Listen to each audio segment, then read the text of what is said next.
Welcome to the Rim Break Rodeo. We hope this video helps. Start by washing your hands thoroughly for at least 20 seconds.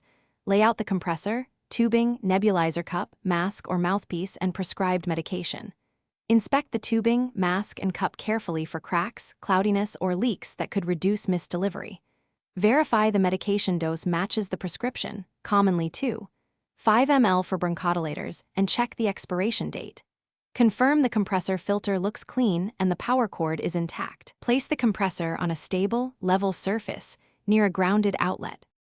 Attach the tubing securely between the compressor outlet and the nebulizer cup inlet.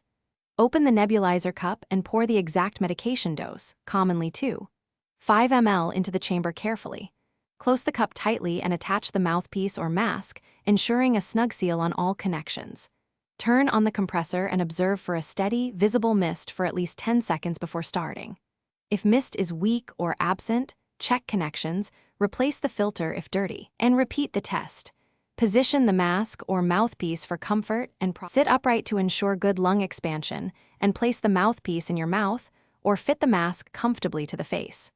Turn on the compressor and breathe slowly and deeply through the mouthpiece for 10 to 15 minutes until medication is gone and mist stops.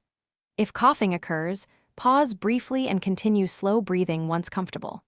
When finished, turn off the unit and disconnect tubing from the compressor. Rinse the nebulizer cup and mask with warm water after each use and air dry on a clean towel.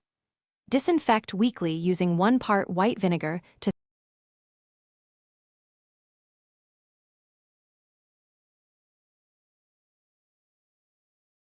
Thanks for watching. Consider subscribing if we helped you.